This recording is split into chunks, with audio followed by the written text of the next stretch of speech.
Barack Obama spoke for about 19 minutes in his second inaugural and said, quoting the Declaration of Independence, "These truths may be self-evident, but they have never been self-executing," going on to say preserving our individual freedoms ultimately require collective action. And then we do not believe that in this country freedom is reserved for the lucky or happiness for the few.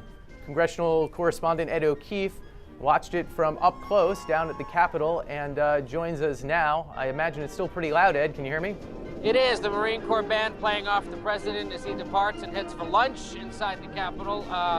Quite a interesting ceremony for sure. A lot of pomp and circumstance, of course.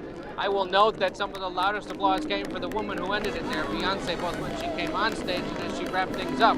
Louder than the Clintons, louder than most of the politicians as they arrive, even louder than the First Lady, which shows you perhaps the type of crowd we have here today. I gotta think this was probably one of the most specific inaugural addresses, at least in modern history. In fact, he called out climate change and gay rights and equal pay for women, among other things. So almost sounded more like a State of the Union address. I will note that behind the president to his right sat many Republicans, including them the House Speaker, the House Majority Leader Eric Cantor, and Senator John McCain, who of course lost to President Obama back in 2008. McCain, wearing his aviators, sat stone-faced through most of the ceremony. The House Majority Leader and House Speaker also seemed respectful, but didn't necessarily go along with the applause that others were giving him during points in the address. Among other things, we also noted as we sat up here the sort of warm embrace and discussion going on between President Clinton and Hillary Rodham Clinton, perhaps discussing the past to the future. There were some other warm moments when Deborah Boehner, the wife of the Speaker, went over to speak with the grandmother of the United States, if you will, Marion Robinson, and the Vice President and his family also enjoying it. That Bible, by the way, that the Vice President was sworn in on, it is a massive piece of literature, if you will, one that's been in that family for quite some time. This is obviously an address made for a television audience, but I wonder if you got any sense how the crowd or those on the political left whom the speech seemed to be pointed towards reacted to it.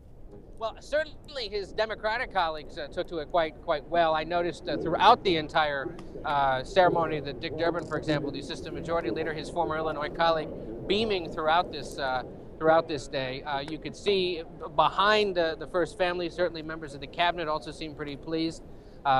We saw Valerie Jarrett, one of his top advisors, Jack Lew, perhaps soon to be the new Treasury Secretary, and other members of Congress up in the rafters. I think more than anything, frankly, they were enduring it and perhaps a bit cold, and probably will go back and watch it again later. But I think you're going to also hear some Republicans suggest that perhaps this was a bit too political of an inaugural address and not necessarily focused on those broad themes, because especially as he was rattling off the specifics he'd like to focus on, I noticed that most of the Republicans hung back, while most of the Democrats certainly leaned in and enjoyed it. Okay, Ed, get yourself some hot chocolate. Thanks for your work this morning and this afternoon.